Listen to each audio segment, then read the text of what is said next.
Hello, dear students. I am Samir Velankar and I welcome all of you to this another video on the topic binary search tree.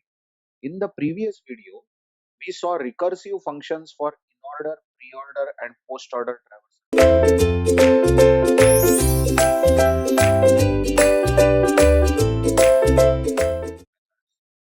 Now we will see applications of in-order, pre-order, and post-order. Now these recursive techniques can be used for solving number of problems on binary trees. Like as an example, let's see how to count number of leaf nodes in a binary tree.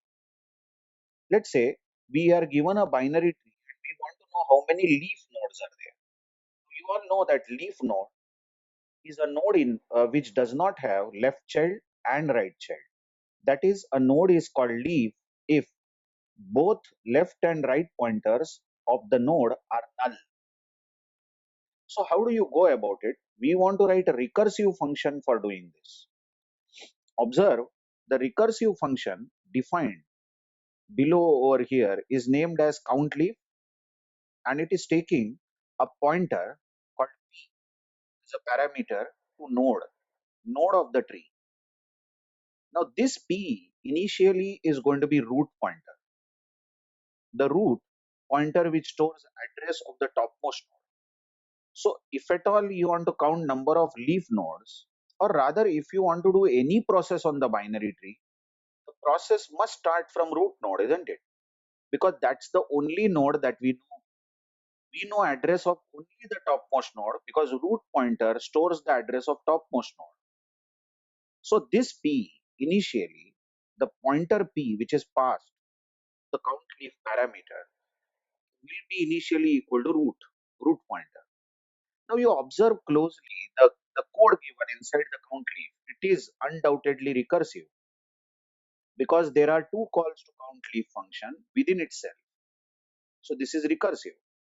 And between these two calls, in between these two calls, just check my words, in between the two calls, there is some process. The process is if statement. So this particular type of recursion will be from now onwards called as in-order recursion because there are two recursive calls and between the two recursive calls, there is a process. Additionally, you see, the first recursive call, countLeaf, is having a branch towards the left child, p arrow left, and the second recursive call is having a branch towards the right, p arrow right. So this is perfectly L, countLeaf p arrow left is L, then the if statement over here is V, process the vertex we say, V means we are processing the vertex, and countLeaf p arrow right means R. So this is LVR inside a recursive function, countLeaf. So this is indeed in order traversal we are doing. Just confirm it. I will take you to the recursive function that we studied just in the previous video. Have a look at in order. The in order function that we defined in the previous video also had two calls to in order and in order with left and right branches. And in between the two calls, check my words again. In between the two calls, there was a process. The process was print the vertex. Now here the only change is that we have replaced the name of the function. The name of the function was in order. We have named it as countLeaf. That's it. And countLeaf is called recursively two times with left child, p arrow left, and right child, p arrow right. And in between we had printf, remember, in the pure in order function. Now here we are having a if statement. So this is perfectly in order function. Let's see how this works. Let's assume that we have got a tree drawn here on the right hand side. You should all agree that this is a tree. This is a binary tree which contains only one node. We can obviously have a tree with single node and root points to that particular node. I have assumed that the address of the node is A. You all know that addresses are numeric, but to keep it simple for me and you to read it, I have labeled the address as A. So root is storing address A. we are going to call this count leaf function by passing the value of root in the pointer p. The parameter p is going to be root. So we start the count leaf function. The count leaf function is going to start as CL. I'll write in short, count leaf is CL, so that I don't have to write the big word again and again. Count leaf is having a parameter p, where p is literally equal to a, because we have copied the root pointer in the pointer p and we have started the function count leaf. So we have got a new pointer p as the function starts. P is now pointing to the node 10. That is, p is literally storing a value of root. Now if you start this function count leaf, the code you already know how to read it. We have gone through in order function video in the earlier lecture. P is not equal to null is true, because you can observe that p is pointing to the address a. So as if p not equal to null is true, we will go inside the if and count leaf will be called recursively with count leaf p arrow left. Have a look at the picture again, the diagram. P arrow left is nothing but left pointer of 10, left pointer of 10, p arrow left, which is null. Yes, again, count leaf p arrow left is going to call count leaf null. Literally null value is going to be passed, because p arrow left is nothing but null. So what happens is count leaf function calls count leaf function again, but this time the parameter p of the function will receive a value null. Now if p is null here, now you see this parameter p is null now, isn't it? The count leaf p starts with p equal to null. Then if count leaf starts, if p is not null is false. In fact, p is null now, and none of the statements written in the if statement will run. As if is false, entire if will be skipped and the next line will run. Of course, the next line is end of the if and end of the function. So importantly, count leaf p, when p was null, this function is now terminating. This is terminating now. And what happens is that when the function terminates, the calling function resumes. And the calling function was count leaf p when the pointer p was pointing at a. So we are back at 10, isn't it? What happened is when we were at 10 last time, we said hello 10, we are first moving to the left, so we called the function count leaf for the left pointer, but left pointer was null. As the parameter p was null, we simply stopped that function and came back to the calling function. The calling function was 10. So now if we are back to 10, back to this function, line will resume in this function. Yes, everyone. Which line will resume in this function? The if statement will resume, because last time count leaf 10, count leaf p when p was at a was busy with the line count leaf p arrow left. I hope you got it. Then if p runs, if p arrow left equal to null and p arrow right equal to null is checked, genuinely we are having, check the diagram, p arrow left is null and logical operator and p arrow right is also null. Both these conditions are true, so we'll increment the counter C, where C is assumed to be 0 initially, then C is going to be 1. Now you observe that counter C will be increased by 1 only if we encounter a leaf node, and the leaf node will be checked, or rather confirmed, if both the left and right pointers are null for a particular node P. Okay, so C is 1 now. C being initially 0, now C is 1. So now what next? There is one more line, count leaf p arrow right. That means for the same node 10, we are calling count leaf again, but this time we are calling count leaf for right child, right of 10. So count leaf p arrow right is called. So you check that count leaf p with p at a is going to call count leaf p with p equal to null again, because right child of 10 is null, and you know what happens when p is null. If count leaf is called with p equal to null, the if statement is false. If p not equal to null is false, in fact p is null, so none of the lines written in the if will run, and the if will end and the function will end. So count leaf null simply ends. Giving control back giving control back to the calling function. The calling function was count leaf p with p at a, and p at a means we are back to 10. We are back to this function. Check what happened. We started with 10. We said first, hello, we are not going to process 10, we will move left, but left was null. So the function which was called for left child count leaf simply ended, and we came back to 10. When we came back to 10, we asked, are you a leaf? By putting a if statement. And 10 said, yes, I am leaf. So we incremented C by 1. And after doing that, after asking 10, are you a leaf? We went to the right child by calling count leaf P arrow right.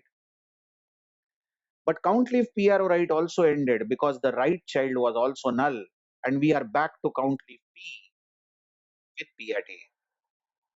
Of course, count leaf 10, that is count leaf P at A, will end now because it has finished all the left recursion, right recursion, and if statement. So if count leaf P with P at A ends, then the process ends because the process started with count leaf 10, the topmost node, and that function itself is now getting over. And we are getting C, the counter C, as 1, and genuinely observe the root node was the only node in this tree, and the root node is the leaf node, isn't it? Because both left and right are null, so the counter C is 1 over here, and that's correct answer. So easily, using only one node, we have explained how to count the number of leaf nodes. In fact, I will suggest all students, that if you want to learn any recursive function, once the recursive function is given and if you want to know how it works, then you start with some minimum input. If you start with minimum input, it will be very early, very fast. You will be able to know how the recursive function works, as it was proved in the count leaf function. We took only one node. So what if we very quickly trace this function for some bigger tree, not a very large tree we are going to take. Let's say that we have got 10 in the root and 5 is on the left.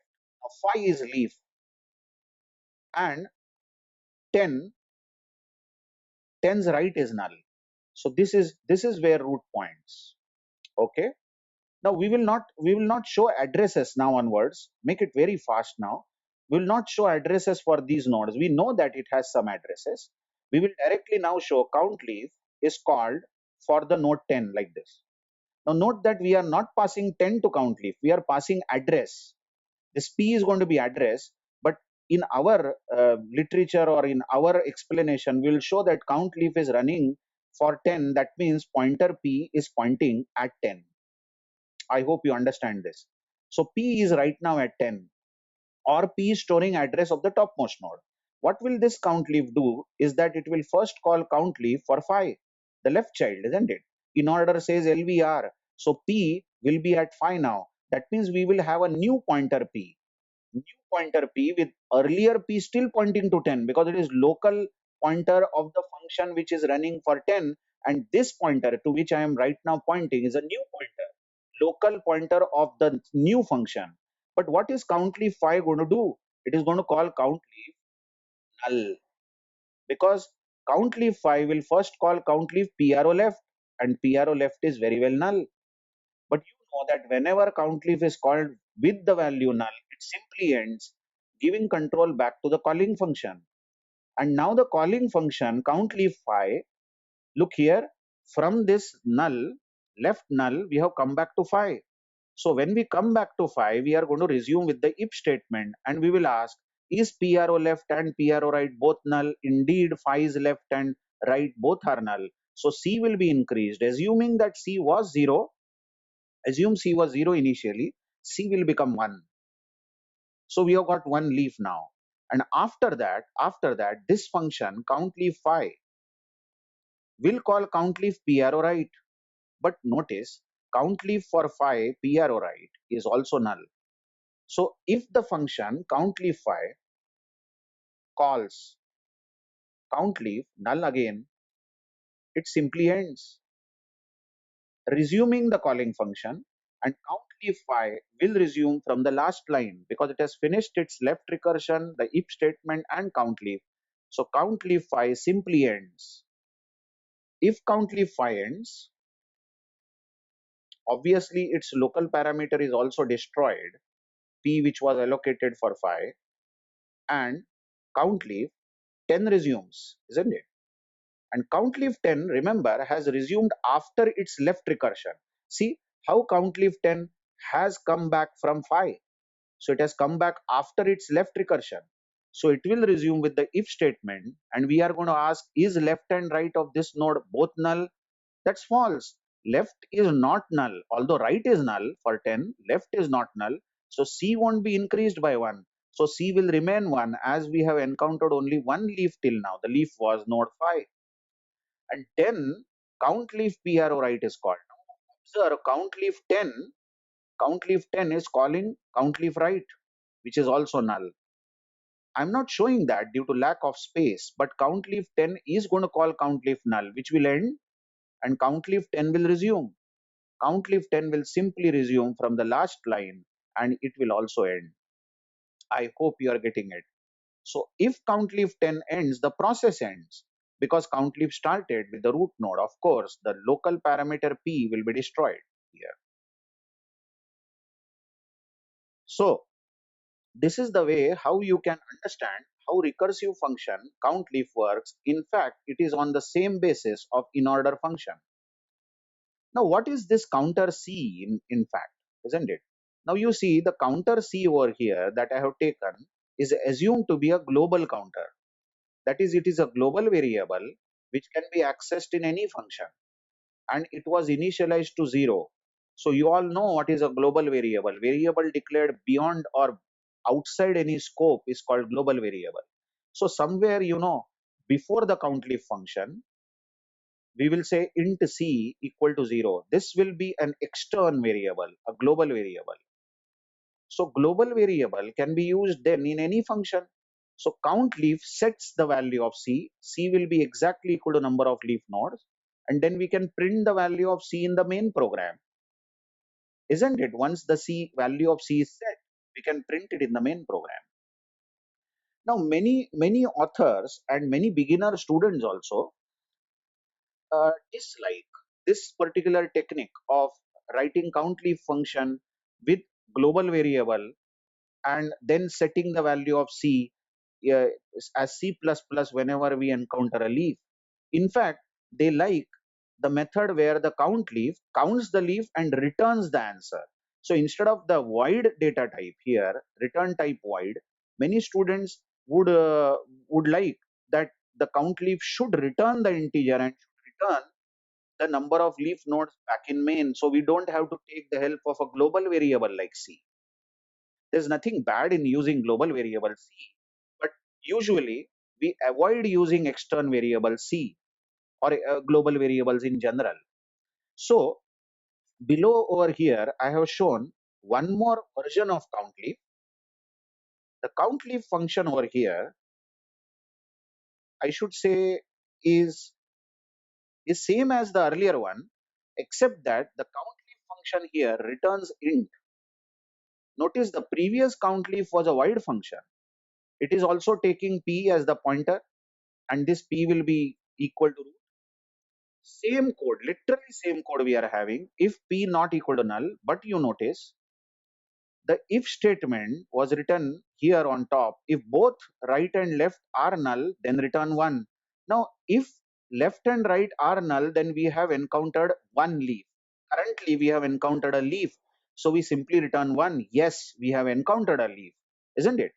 And then we call count leaf recursively with count leaf left and count leaf right, both left and right childs. Count leaf is called 2 times here, but whatever is the return value of count leaf PRO right, left and count leaf PRO right is added, and that added value is returned. Let's see what I mean by this.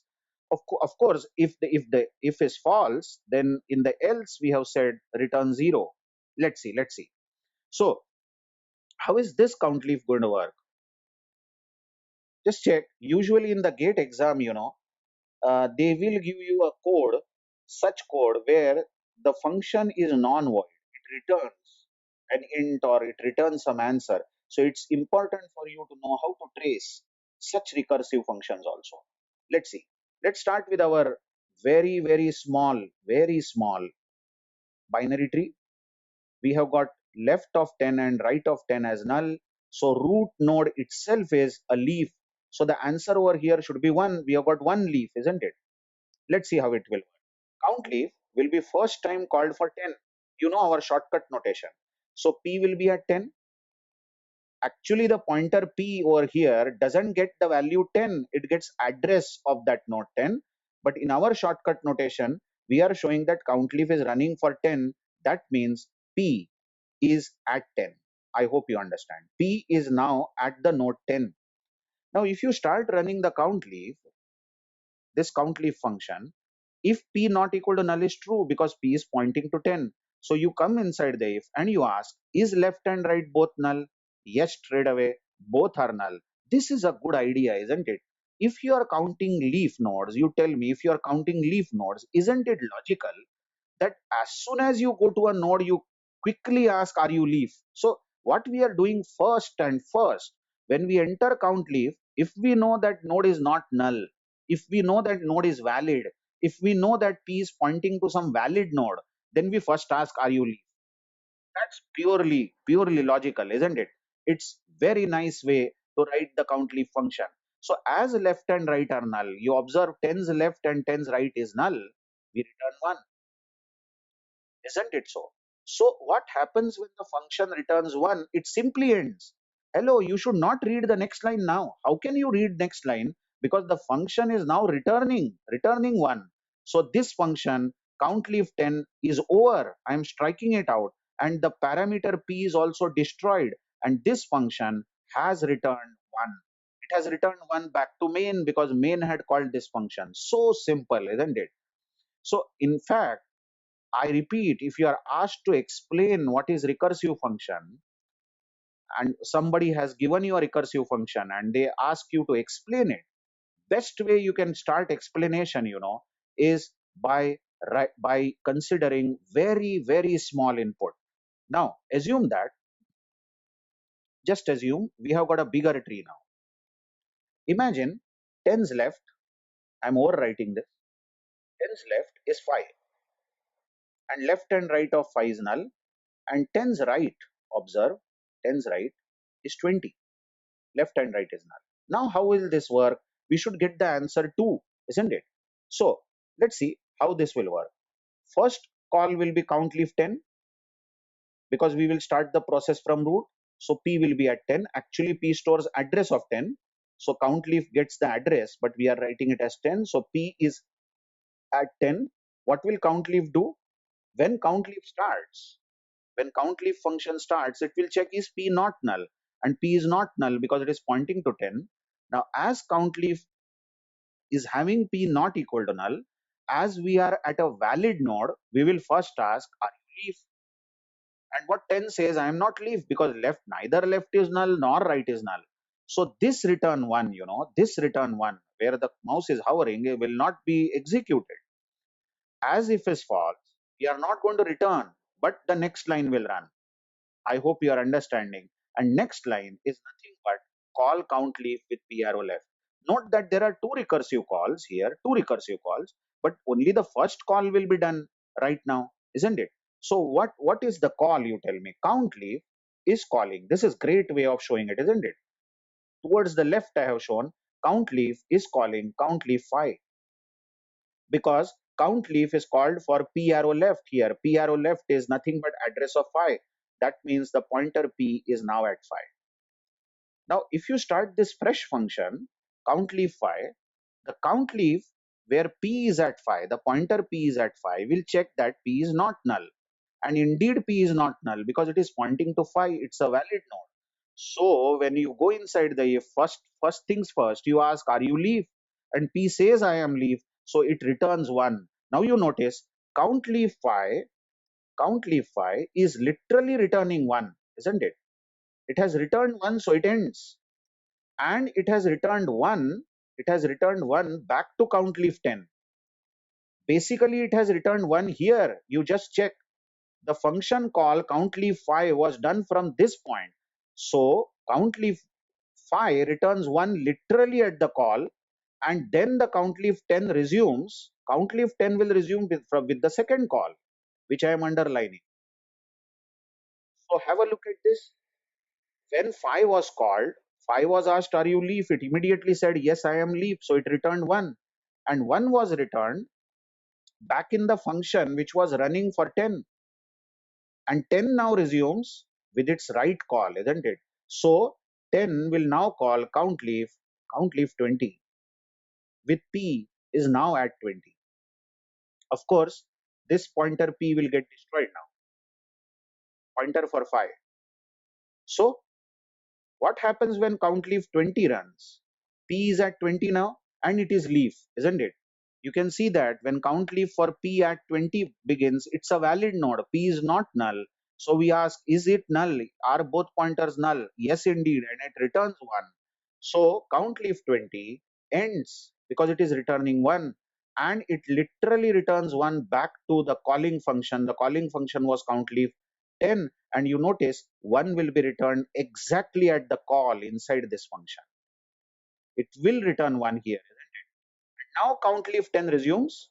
I am marking it. You just check count leaf 10 resumes now. And count leaf 10 resumes with its return statement and it returns 1 plus 1, that is 2. So simple, isn't it? It returns 2 and it will end. Count leaf 10 simply ends, isn't it? If count leaf 10 ends, it returns 2 back to main. You are encouraged to run this. You are encouraged to run the function for bigger inputs, isn't it? You can take 4 or 5 leaves and genuinely you check the function execution. That's the way how I learned it. Usually I start with a very small input, then I go for a bit bigger input, and basically when I see the function this way, reading it line by line and drawing the diagram of recursive calls, it simply fits in one of the neurons of my brain. By the way, the next video is going to explain how to count non-leaf nodes. Before we leave, just check the else portion of this. The else portion over here is saying return 0. Now it's really remarkable over here that the else portion, the else portion is really going to execute sometime when we are going to call count leaf with null. If count leaf is called with p equal to null, if p equal to null, then really it will be that the else portion will run. So you just check the else portion will run for this kind of input. I am not running it all over, but if we have this kind of input, let's say 10, then left of this is 5, and left and right of 5 is null, and right of 10 is null. Check this. Root is pointing here. Now you see this else portion, else portion will run when you call count leaf p arrow right for 10. For 10, when you have this right recursive call, then right of 10 is null. So as right of 10 is null, we will be passing null value to p and the else will run, isn't it? And in the else, we have simply returned 0. So, okay, before we end this video, just tell me what will be the recursive calls for this input. Suppose I have 10, 5, this is null, 10's right is null. Observe and how is this going to run? Just keep reading the function. Count leaf 10 runs, p at 10. If p is at 10, count leaf 10 runs. It first asks, check whenever the function starts, it first asks, is it null? Is it leaf? Now 10 is not leaf because left is not null. So return 1 will not run. So it will call return count leaf p arrow left. Now count leaf p arrow left here means count leaf 5. So p is at 5. New function starts. But when this function starts, this is leaf, isn't it? So the function is going to end returning 1. It will return 1 back to calling function. So 1 will be returned literally at the call. And now the second call, count leaf p arrow right. Whose right are we calling? 10's right. You observe we are in the function 10. So we are calling count leaf p arrow right. but P arrow right is null. So count leaf 10 is going to call count leaf null. I hope you are getting it. Count leaf null. That means P is null now. And if P is null, then this if is false, and we will jump to else and simply return 0. We say there is nothing to the right, nothing on that branch. So you better return 0. 0 will be returned back at the calling function. Calling function is 10. So 0 will be returned here. Count leaf right was called from here. And now finally count leaf 10, where we are back at, will return 1 plus 0. 1 plus 0 is 1. And indeed this tree, indeed the tree is having one leaf. I hope you have understood enough of it. Okay, let's meet in the next video where we will count number of non-leaf nodes. Thank you very much.